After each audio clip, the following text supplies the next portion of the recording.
ya. Ini perancangan atau letak fasilitas ya. Nah ini. Nah, dalam kompetensi pokok bahasan ini, ya. Nah, ini memahami aspek yang berkaitan dengan lokasi, fasilitas, atau pabrik. Jadi kita nanti akan menentukan lokasi pabrik yang misalnya kita ingin membuka suatu pabrik baru, gitu ya, suatu pabrik baru. Jadi mana sih kota yang paling tepat untuk mendirikan cabang pabrik kita yang baru ini? Nah, seperti itu. Jadi penetapan lokasi pabrik kita. Nah, memahami teknik dan mampu melakukan perancangan tata letak fasilitas produksi. Nah, ini kalau sudah di dalam ruang produksi, kita harus bisa melakukan perancangan tata letaknya, ya. Memahami permasalahan yang berkaitan dengan pemindahan barang, bahan, ya, kayak material handling ini. Nah, ya. Nah, memahami macam atau tipe tata letak fasilitas produksi. Nah, untuk sementara kita nanti akan membicarakan tentang yang berkaitan dengan penetapan lokasi pabrik terlebih dahulu. Nah, seperti itu ya. Nah, lanjut aja. Nah, seperti ini, tata letak fasilitas. Nah, ini perencanaan dan perancangan tata letak pabrik itu adalah menentukan lokasi pabrik ya kita yang ingin buka cabang, atau perancangan layout fasilitas. Nah, dilihat dari gambar ini, jadi kita harus bisa merancang sebuah layout suatu pabrik gitu ya, di dalam gitu ya. Jadi di dalam ini kita bisa merancang seperti ini kalau layout fasilitas. Nah, seperti ini nih kayak di Toyota ya, Toyota Production System. Nah, ini di Toyota seperti ini ya perancangannya. Jadi nanti di mata kuliah yang asli tata letak fasilitas atau tata letak pabrik, studi kelayakan pabrik kalau namanya ya, studi kelayakan pabrik. Ini nanti kita pelajari lebih lanjut di semester yang kalau nggak semester akhir-akhir nanti, seperti itu ya. Nah, perencanaan fasilitas. Nah, apa sih ini perencanaannya itu? Perancangan dari fasilitas industri yang akan dibangun atau didirikan dengan tujuan menempatkan fasilitas pabrik yang sesuai dari segi biaya dan keuntungan. Jadi, ini semua dilihat dari segi, terakhirnya dari segi biaya dan profit kita terhadap perusahaan. Bagaimana sih perencanaan fasilitas yang biar biayanya lebih hemat? Nah, seperti itu. Ya. Nah, ada dua hal pokok dalam perancangan fasilitas ini, ada perancangan lokasi pabrik dan perancangan fasilitas produksi. Nah ini misalnya penentuan lokasi pabrik atau fasilitas. Nah ini lokasi pabrik yang ideal itu bagaimana sih sebenarnya, gitu ya? Nah, terletak pada tempat yang mampu memberikan total biaya dari proses produksi, gitu ya. Jadi bagaimana sih yang ideal? Terletak pada tempat yang akan mampu memberikan total biaya dari proses produksi dan distribusi yang rendah dengan harga dan volume penjualan produk yang mampu memberikan keuntungan yang maksimal. Nah, ini itu namanya penentuan lokasi pabrik, gitu ya. Nah, ini penentuan lokasi pabriknya. Nah, kenapa sih perencanaan fasilitas itu penting? Nah, karena ini karena harus ada industrialisasi, ya, long term kapasitas aset, kapital aset ini ya, kapasitas aset yang panjang ya, perawatannya bagaimana, sedikitnya produksi dan overall planning proses atau anggaran belanja yang besar. Maka perencanaan fasilitas itu sangat penting karena memuat ini semua. Ya, nah seperti itu ya. Nah, tujuan perencanaan fasilitas ini yaitu biasanya untuk mencapai visi organisasi. Apa sih visi organisasi? Setiap perusahaan pasti punya visi, misi, tujuan. Pasti itu. Ya. Maka mau baik perusahaan dari manufaktur, perusahaan jasa, itu pasti punya visi, misi, dan tujuan. Apa yang ingin dicapai? Yaitu, nah, apa sih? Bagaimana mencapai visi organisasi? Nah, ini bukan perbaikan material handling, pengontrolan aliran material, atau pencapaian good housekeeping. Nah ini ya, nah seperti itu. Nah, yang kedua, meningkatkan efektivitas personil atau peralatan, ruang, dan energi. Ya, meminimalkan investasi biaya, menunjang proses perawatan yang teratur dan adaptable. Ini ya, yang terakhir, menunjang keselamatan dan kepuasan pekerja. Nah, ini tujuan dari perencanaan fasilitas. Ya. Tapi yang paling penting adalah meminimalkan biaya agar profitnya besar. Nah, seperti itu. Nah, bagaimana cara penentuan lokasi pabrik ini? Yaitu, nah ini prosedurnya, location, ya, dari studi dulu tentang kondisi lingkungan. Nah, nggak mungkin kita ingin mendirikan suatu pabrik baru kita di tengah mungkin jauh dari perkotaan, di desa terpencil, nggak mungkin, gitu ya, itu nggak mungkin. Pasti mereka akan membuat suatu pabrik baru itu yang aksesnya mudah, lingkungannya mudah dijangkau oleh para pekerja. Jadi nggak mungkin terlalu di desa, kalau di kota juga nggak mungkin. Jadi di tengah-tengah biasanya seperti itu ya. Makanya larinya kebanyakan di pinggiran-pinggiran kota gitu ya. Nggak mungkin di pegunungan juga nggak mungkin gitu ya. Nah, baru dianalisa bila tidak sesuai stop gitu ya. Nah, kalau sesuai baru dilanjutkan. Bagaimana analisa karakteristik umum daerah atau lokasi pilihan. Nah, ini dianalisa dulu faktor ekonomisnya, variabel demografinya bagaimana, aspek legalnya dan kendalanya bagaimana, proyek kapasitas rekrutmennya gimana. Nah, seperti itu. Jadi yang penting itu untuk menuju aksesnya itu lebih mudah gitu ya. Jadi kita mendatangkan bahan baku, kita ingin para pekerja itu maksudnya aksesnya ada bis, transportasi, dan sebagainya lebih mudah. Nah, seperti itu, lebih mudah dijangkau. Nah, itu biasanya untuk cara menentukan untuk lokasi pabrik ini. Nah, baru penetapan lokasi terbaik, yaitu yang meliputi faktor-faktor ekonomis, gitu ya. Impact, yaitu kompetisi dan kualitas dan lain-lain. Nah, ini. Setelah itu, baru mengevaluasi alternatifnya, yaitu faktor objektif dan faktor subjektif.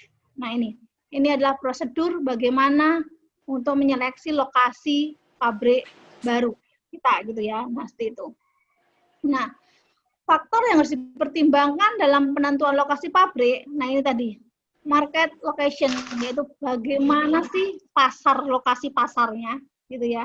Jadi dalam menyangkut bahan baku, dalam pemasaran, gitu nggak terlalu jauh. Karena transportasi itu sangat mahal gitu ya, transportasi sangat mahal. Nah ini, raw material location gitu ya. Nah, transportasinya bagaimana, powernya, kekuatannya, ya, climate-nya, tenaga kerjanya, dan work salary-nya. Nah, bagaimana UMK-nya di sana, gitu ya, law dan taxation. Nah, ini buat airnya ini what dan what. Nah, ini semua faktor yang dipertimbangkan dalam penentuan lokasi pabrik. Nah, ini biasanya makanya kenapa pasti di tengah-tengah dengan salary yang UKM-nya lebih rendah. Mungkin kita membuka cabang di daerah Boyolali misalnya, daerah Boyolali. Nah, pilihannya Boyolali, Ungaran, misalnya Sukoharjo, misalnya 3 gitu ya. Nah, baru kita milih yang mana yang paling ongkosnya terkecil gitu ya, dari antara 3 kota itu gitu ya. Tapi harus jangan terlalu pelosok. Nah, model analisa lokasi fasilitas ini adalah cara yang dapat dipergunakan untuk menganalisis dan mengambil keputusan. Nah, begitu untuk memilih lokasi pabrik atau perusahaan kita. Nah, ini model-modelnya. Ada metode pendekatan, yaitu continue, yaitu penentuan satu atau lebih lokasi optimal, yaitu metode analisa pusat gravitasi atau gravity, ya, analisa kuantitatif, faktor objektivitas, dan metode analisis transportasi program linear, ya. Ini ada gravitasi, ada analisa hibrid, yaitu kombinasi antara objektif dan subjektif, yaitu metode Brown-Gibson. Nah, ini. Nah, ada analisa pusat gravitasi, yaitu dalam metode ini ada 2 faktor yang dapat mempengaruhi, yaitu lokasi sumber bahan baku atau materialnya, atau input produksi, dan lokasi daerah pemasaran, yaitu output produksinya. Nah, ini analisa pusat gravitasi. Nah, untuk lebih lanjut nanti untuk transportasi ini nanti dipelajari lagi di mata kuliah operational research. Nggak salah, operational research juga nanti akan lebih memperdalam lagi seperti itu ya.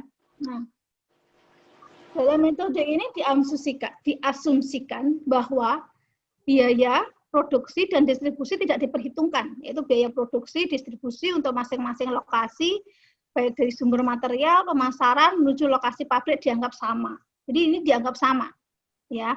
Jadi semua biayanya dianggap sama, itu yaitu.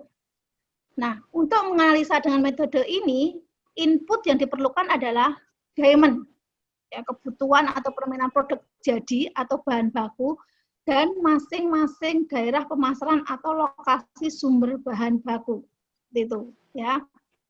Nah, ada koordinat geografis dari lokasi pabrik yang direncanakan, yaitu daerah pemasaran ataupun daerah sumber bahan bakunya. Nah, ini yang diperlukan ini untuk metode ini, ya. Nah, misalnya ada fungsi tujuan. Nah, fungsi tujuan ini rumusnya seperti ini, minimum F X Y. Kenapa ini minimum? Karena hanya kita biaya yang terkecil. Kita pilih biaya yang terkecil. Nah, seperti itu, ya. Jadi rumusnya seperti ini ya. Itu seperti ini. Nah, banyaknya alternatif lokasi yang akan dipilih, ya. M, N, daerah pemasaran atau sumber bahan baku. WJ, kebutuhan atau demand produk jadi atau kapasitas supply dari sumber bahan baku. Nah, X1, Y1 itu koordinat alternatif lokasi, ya. AC, BJ yaitu koordinat lokasi daerah pemasaran atau sumber bahan baku. Seperti itu ya. Jadi 1, 2 sampai M, ini 1, 2, 3 sampai N. Surat saya jelas karena hujan deras. Jelas nggak? Ada putus-putus, Bu. Nggak putus-putus karena hujan ini. Iya. Hujan deras banget. Kurang jelas, Bu. Kurang jelas? Coba saya Ya, agak putus-putus sedikit, Bu. putus ya. Ya karena hujan deras banget ini. Oh, iya kan. Udah. Jelas ya? Udah mulai jelas? Jelas, Bu. Yes, Bu. Oke, pintunya udah saya tutup lagi karena kedengeran dari luar. Oke ya. Nah, di sini ada langsung lanjut aja metode kuantitatif transportasi program linier. Ya. Nah, apa sih ini? Kemarin juga udah di forecast juga ada program linier ya. Nah, aplikasi metode transportasi digunakan untuk menentukan pola distribusi yang terbaik dari lokasi pabrik ke daerah pemasaran tertentu. Ya, keputusan yang dipilih didasarkan pada lokasi yang memberikan total biaya terkecil. Jadi nanti ada beberapa metode, kira-kira ada 3 metode yang kita pilih adalah total biaya yang terkecil. Ya. Dalam menyelesaikan masalah transportasi, ada beberapa cara atau metode yang digunakan yaitu metode heuristik, Vogel, dan northwest corner. Ini ya, jadi ada 3 metode seperti itu. Ya. Nah, misalnya ini, contoh persoalan pemakaian metode transportasi untuk memilih lokasi yang baik. Ya, lokasi yang baik yaitu perusahaan XZZ ini mempunyai 2 pabrik di kota Semarang dan Bandung. Nah, ternyata dia ingin mensuplai produk ke 4 daerah pemasaran, yaitu Jogja, Solo, Purwokerto, dan Magelang. Ya, makanya berkaitan dengan permintaan produk yang terus meningkat, perusahaan merencanakan untuk membangun sebuah pabrik baru lagi. Ya, ini. Nah, dari Jogja, Solo, Purwokerto, Magelang, gitu ya. Nah, ini untuk daerah pemasarannya. Nah, dia ingin bangun 2 pabriknya, yaitu Semarang apa Bandung. Jadi yang dipilih nanti Semarang atau Bandung, gitu ya. Nah, dalam untuk mensuplai produk-produk keempat kota ini. Nah ini alternatif lokasi yang diusulkan adalah di kota Surabaya atau Malang. Nah, ini ada Semarang, Bandung, Surabaya, Malang. Ya. Jadi daerah pemasarannya Jogja, Solo, Purwokerto, dan Magelang. Nah ini data mengenai kapasitas produksi, biaya transportasi, serta data kebutuhan atau demand untuk masing-masing daerah seperti tabel berikut dalam puluhan ribu rupiah. Ya. Nah, ini misalnya seperti ini. Ini diketahui ya, angka-angka di sini ini soal, ya. Jadi di sini ini adalah soalnya. Soalnya seperti ini. Jadi harus bagaimana sih cara menentukan lokasi dari 4 lokasi ini yang memberikan ongkos terkecil.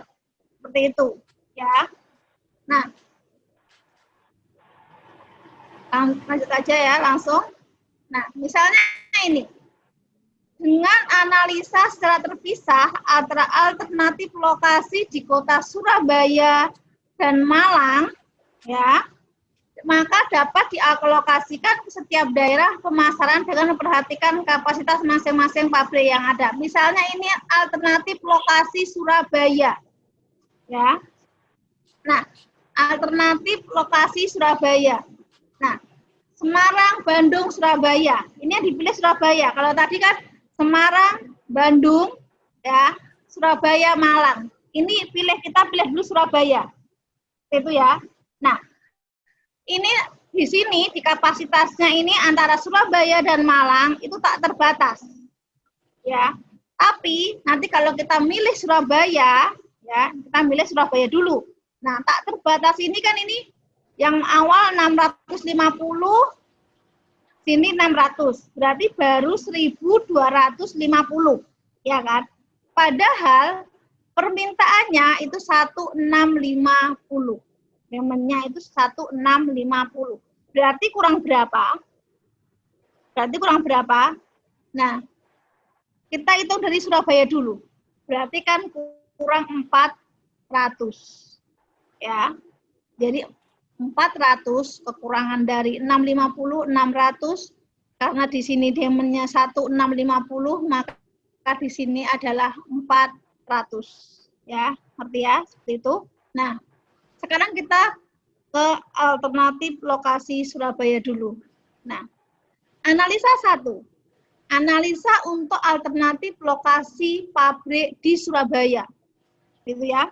Nah, ini kita menggunakan ongkos terkecil, metode ongkos terkecil. Atau ini kalau enggak ya pakai metode, dulu ada metode, biasanya ada metode ongkos terkecil, metode pojok kiri atas, berarti dari pojok kiri atas, ada metode kombinasi keduanya. Nah, seperti itu. Ini hanya saya satu contoh, yaitu metode pojok kiri atas. Apa metode pojok kiri atas? Gitu ya. Nah, pojok kiri atas adalah metode yang dimulai dari ujung, gitu ya, dari ujung, itu ya. Nah, ini misalnya ini pojok kiri atas dari sini.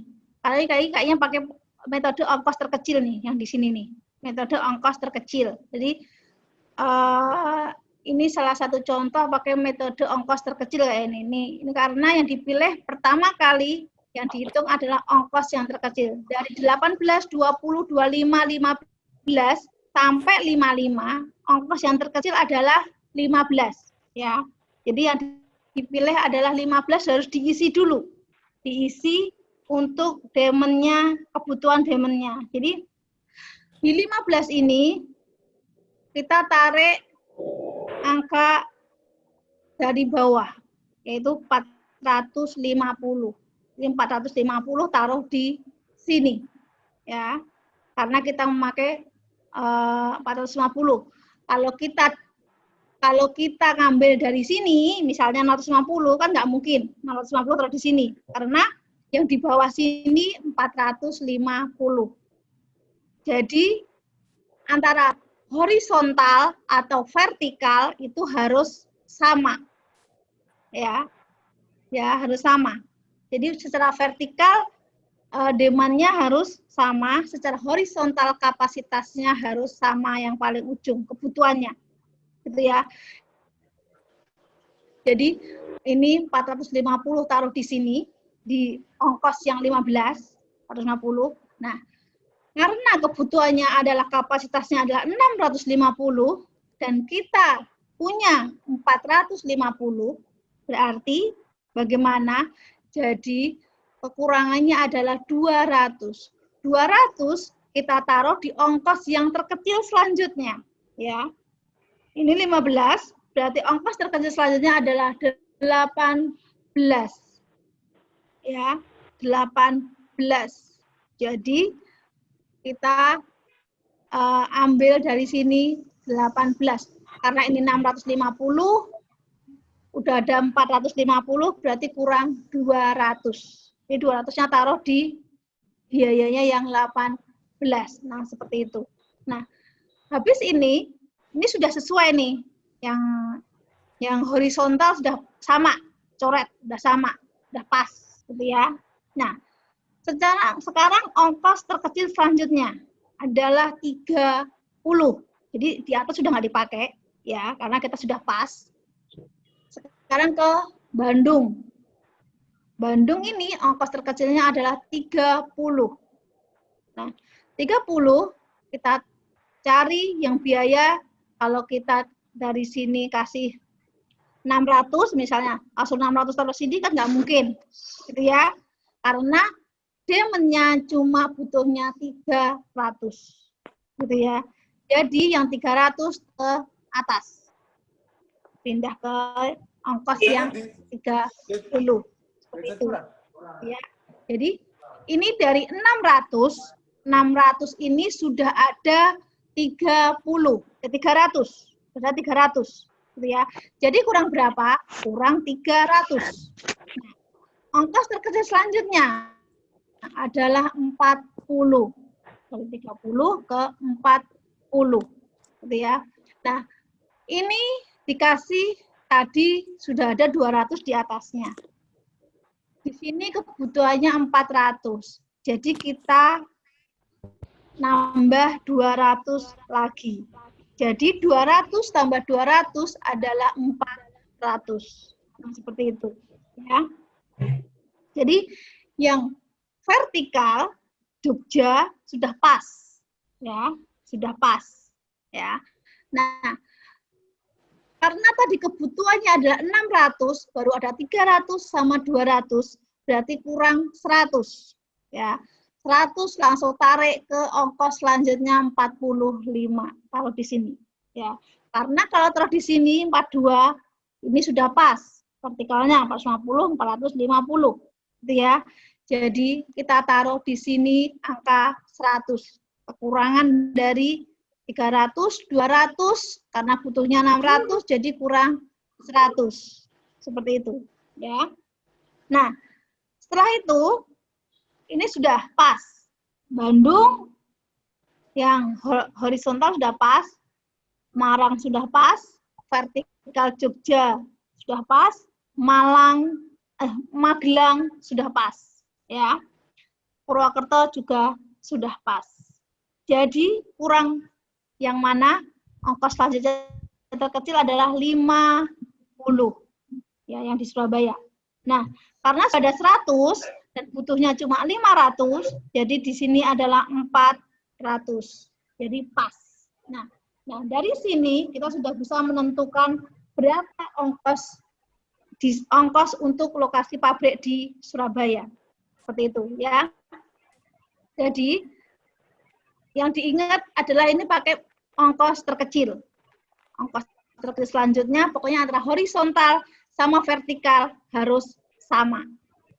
Seperti itu, ya. Nah, ini setelah tadi perhitungan transportasi iterasi 1 untuk lokasi yaitu ya Semarang ke Jogja. Ya, Semarang Jogja. Tadi berapa sih? Semarang Jogja. Tadi ada 200. Nah, berarti ini ada 200. Ya, profitnya tadi 18. Ya. Semarang Solo. Semarang Solo kosong. Berarti 0 ya. Profit cost-nya tadi 20 dan selanjutnya ya, selanjutnya setelah ini diisi semua di kalau yang Bandung Jogja misalnya. Bandung Jogja 200 dengan cost 40. Nah, seperti itu. Jadi cara menghitungnya biayanya bagaimana? Cara menghitungnya kok bisa ada 51.850 gitu ya. Minimum OBJ-nya kok bisa langsung ada ini ya. Itu ya. Nah, ini enggak saya jelaskan ya di sini ya. Oke. Ini aja. Caranya sebentar. Kalau pengen tahu ini tadi salah. Alternatif untuk nah ini ya caranya yang kita kalikan itu yang ada isinya aja. Solo Jogja, Semarang Jogja misalnya ada 200. Jadi bisa dicoret-coret dapatnya 51.850.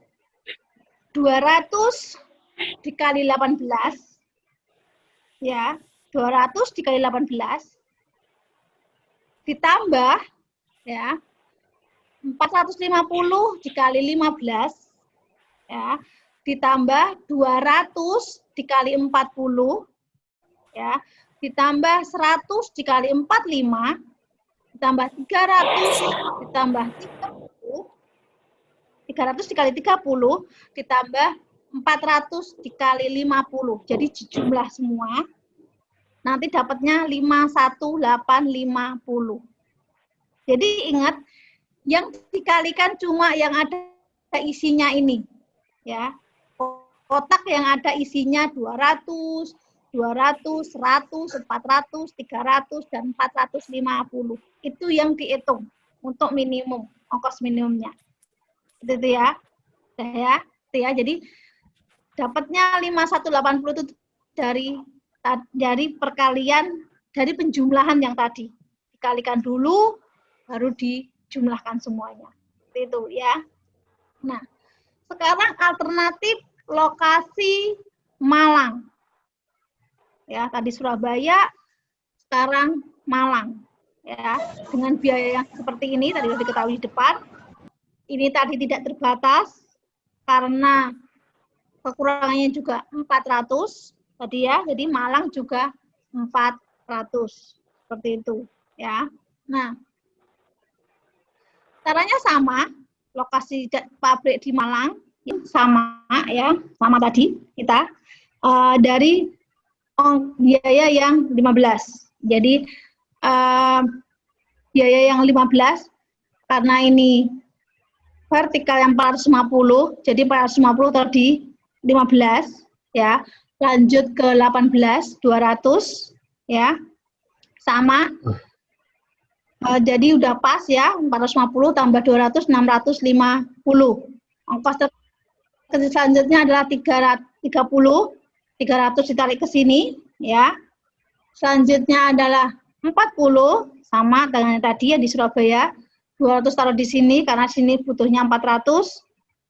Dan di sini karena butuhnya 600, 300, 200, dan tinggal nambah 100 lagi, taruh di 45, ya. Nah, setelah ini baru ke 55, karena sini 400, berarti 400-nya taruh di sini, ya. Karena udah pas, 100 sama 400 jadi 500. Nah, ini untuk alternatif kota lokasi pabrik di Malang, seperti itu. Ya, nah sama dengan tadi, ya cara perhitungannya yaitu 200 yang ada isinya aja, jadi 200 kali 18 ditambah 450 kali 15, 200 kali 40 ditambah 100 kali 45 ditambah 300 kali 30, 400 kali 55. Ya, baru dijumlahin semua dan dapatnya adalah 53,850. Seperti itu ya. Jadi tadi 51 berapa gitu ya, 51 berapa gitu. Itu untuk Surabaya. Nah, sekarang Malang adalah 53. Ya. Nah, berdasarkan perhitungan di atas, jika dibangun pabrik di lokasi Surabaya, biaya transportasinya adalah 51,550. Dan jika dibangun pabrik di lokasi Malang, biaya transportasinya sebesar 53,580. Demikian, pendirian pabrik yang lebih menguntungkan adalah di lokasi Surabaya. Gitu. Jadi, nanti kalau saya keluarin ini pas UTS, jadi mencari lokasi yang biayanya paling kecil. Seperti itu ya. Jadi, biasanya antara dua lokasi. Seperti itu ya. Ini berarti kita milih Surabaya karena dari biaya yang ada tadi. Ya. Nah, mungkin salah itu dulu ya. Itu dulu karena perancangan atau letak fasilitasnya itu mau saya itu minggu depan ya, karena ini 2 materi seperti itu ya. Jadi untuk perancangan letak fasilitas minggu depan ini untuk penentuan lokasi pabrik terlebih dahulu. Ya, ada yang ditanyakan tadi dengan perhitungannya tadi, ada yang bertanya? Ada Bu, nanya Bu. Oke. Di tujuan perencanaan Bu. Tujuan perencanaan. Oke. Gimana, Maksudnya Mas? meminimalkan investasi itu maksudnya gimana Bu? Maksudnya apa? Meminimalkan investasi. Investasi. Itu Ya. penjelasannya gimana? Ya, meminimalkan investasi. Kita kan punya sebuah perusahaan nih, perusahaan punya kita nih. Kita punya perusahaan nih, ya kan? Nah, investasi kita, misalnya investasi kita kan kalau kita punya perusahaan kan banyak nih investasinya. Kita punya bangunan, mesin, ya, sumber daya pun investasi kita, gitu ya. Sumber daya, misalnya karyawan dan sebagainya itu investasi sebenarnya ya, bangunan. Nah, itu juga untuk meminimalkan investasi kita juga, transportasi ini, gitu ya. Jadi misalnya apa namanya, mesin, kita beli mesin itu kan nggak mungkin dengan gitu ya, dengan kemajuan teknologi yang ada, tidak mungkin kita memakai mesin itu selama 10 tahun misalnya, nggak mungkin gitu ya. Nah, nggak mungkin. Jadi, nah itu bisa, itu juga mesin kita itu merupakan investasi kita. Jadi kita ingin membeli mesin yang baru misalnya ya. Jadi kita harus bisa merawat, misalnya dijual gitu ya, dijual tapi masih biasanya kalau perusahaan-perusahaan yang udah berkembang, nanti yang mesin-mesin yang kita punya yang lama dijual. Jadi kalau masih baru kan berarti kan masih bagus, berarti kan harganya masih mahal. Nah, seperti itu. Nah, jadi ini merupakan investasi juga. Dalam penentuan lokasi ini kan harus, ini merupakan investasi kita juga. Lokasi itu tidak sembarangan kita menentukan lokasi gitu ya. Jadi kita harus apa namanya, kita survei dulu ya, biayanya untuk bahan baku, misalnya kita ngambilnya bahan baku dari Klaten nih, dari Klaten gitu ya.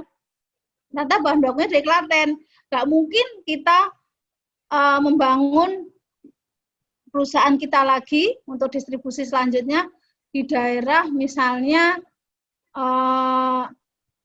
mana ya, Semarang gitu ya, kan mesti lebih dekat Solo gitu ya, jadi dekat Boyolali, Karanganyar, nah mesti seperti itu, jadi lebih didekatkan, nah seperti itu, jadi didekatkan dengan apa, bahan baku atau supplier kita itu di daerah mana. Nah, makanya ada transportasi ini. Nah, seperti itu. Ini merupakan investasi juga karena lokasi yang sudah kita tetapkan itu kan merupakan investasi. Nah, seperti itu. Saya tanya lagi. Udah yang perhitungan sudah jelas ya? Jangan salah-salah nanti kalau pas ngitung. Oke? Ada tanya lagi?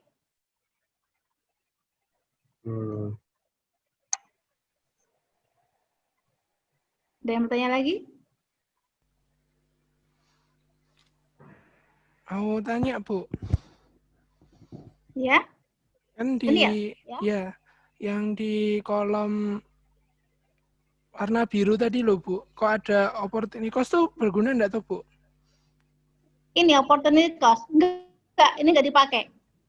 Ini enggak dipakai. Jadi yang dipakai cuma segmen dan cost-nya aja. Oh. Gitu ya. Ini enggak dipakai. Yang paling ujung ini enggak dipakai. Nah, nanti kalau ujian nggak usah bikin kayak gini. Nggak usah kayak gini. Saya sarankan nggak usah bikin tabel yang ini. Gitu ya. Jadi, kalau pas ujian, langsung bikin tabel yang seperti ini aja. Ya, ini kan nanti soalnya nggak mungkin dalam bentuk tabel seperti ini kalau saya. Jadi, kalian harus misalnya saya Semarang, Jogja, ongkos biaya berapa. Ini berapa gitu. Jadi kalian yang menetapkan ini sendiri. Gitu loh. Yang bikin tabel seperti ini sendiri, gitu ya. Nah, jadi nggak mungkin soalnya dalam bentuk tabel seperti ini. Gitu ya. Nah, jadi kalau sudah dibikin tabel seperti ini, kalau menjawab soal langsung jawab tadi seperti ini aja. Gitu ya. Langsung ngitung seperti ini, langsung biayanya. Coba biayanya. Sebentar ya, saya ada telepon. Bentar. Halo? Masih. Ya sudah, usul aja. Oke. Oke, ya. Jadi udah ngerti ya kalau dalam hitungan ya. Jadi jangan, ini nggak usah dibuat Mas Daniel, nanti nggak usah dibuat, kelamaan, gitu ya. Gitu ya. Berarti tanya cukup lagi? Buat tabelnya yang terakhir nggak perlu dibuat ya Bu, yang operation. Iya, nggak usah dibuat. Ini nggak usah dibuat. Ini hanya hanya untuk memperjelas aja, gitu ya. Jadi nggak usah dibuat. Jadi langsung nanti di sini minimin OBJ-nya sama dengan 18 kali 20 ditambah 15 kali 40, 450 dan sebagainya, seperti itu ya. Ya. Oke. Jelas ya. Jadi nggak usah dibikin kelamaan bikin tabelnya, karena kalian bikin tabel ini nanti aja lama. Karena saya nggak mungkin soal itu dalam bentuk tabel seperti ini. Itu bentuk cerita. Nah, kalian yang harus bisa menempatkan angka-angka di tabel ini. Jadi soal saya itu belum bentuk cerita, nanti kalian yang menempatkan ongkos biaya-biaya ini, bagaimana demand-nya, bagaimana kapasitasnya, itu kalian yang menempatkan sendiri. Nah, seperti itu. Ya. Tapi untuk kapasitasnya itu nanti di soal diketahui atau kita menentukan sendiri, Bu? Ya, diketahui. Kalau untuk kapasitas, untuk demand, untuk cost, ini semua diketahui. Cuma bentuknya cerita, gitu ya. Oke. Bentuknya cerita. Jadi kalian yang harus bisa bikin tabelnya seperti ini. Oke. Ya. Ada yang tanya lagi? Bu, mau nanya Bu. Ya. Untuk di dunia kerja di perusahaan itu implementasinya yang menghitung cost seperti ini itu seperti apa Bu ya? Apakah dari bagian estimating atau bagian apa gitu mungkin? Atau dari menghitung kayak top gini? manajemen langsung gitu? Top manajemen Ya, langsung. Oke. Biasanya top manajemen dia kan biasanya dari atasan, kan kayak begini atasan nih. Atasan mesti punya bawahan kan, misalnya direksi dia ingin membuat lokasi, saya ingin membuat lokasi pabrik baru biar pemasarannya lebih dekat, karena pemasaran kita lebih menjangkau, misalnya mau pemasarannya ke daerah Jawa Tengah misalnya seperti itu. Nah, udah pasti langsung bawahannya GM-nya ya, dari direksi biasanya ada GM, manajer dan sebagainya. Nah, itu kan nanti yang menentukan biasanya harus dari atas gitu ya, dari atas. Kerja tim lah seperti itu. Nanti baru dari atas kita baru ke bawahannya. Nah, seperti itu.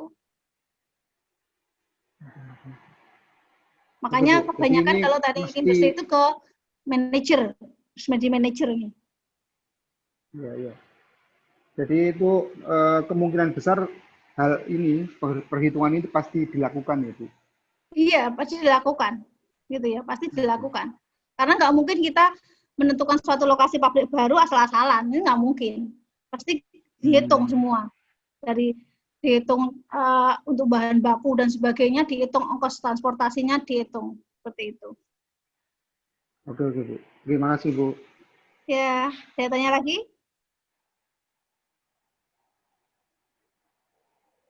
Saya tanya lagi.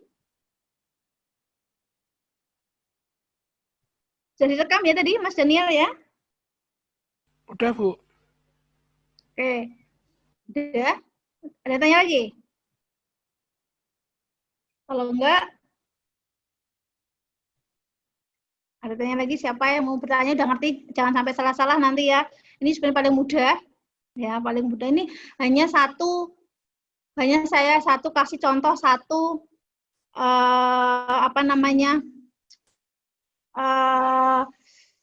metode. Sebenarnya ada 3 metode, tapi di depan ada 3 metode. Tapi untuk ini satu metode aja untuk PTI. Nanti ini selanjutnya dipelajari di operational research. Operational research 1 dipelajari ini. Tapi dia metodenya lebih ada, ini kan tadi ongkos terkecil, nanti ada pojok kiri atas sama yang tadi, kombinasi antara keduanya. Nah, seperti itu. Jadi lebih dipelajari lagi di mata kuliah selanjutnya. Nah, seperti itu. Oke, ada yang mau tanya lagi? Ada ya?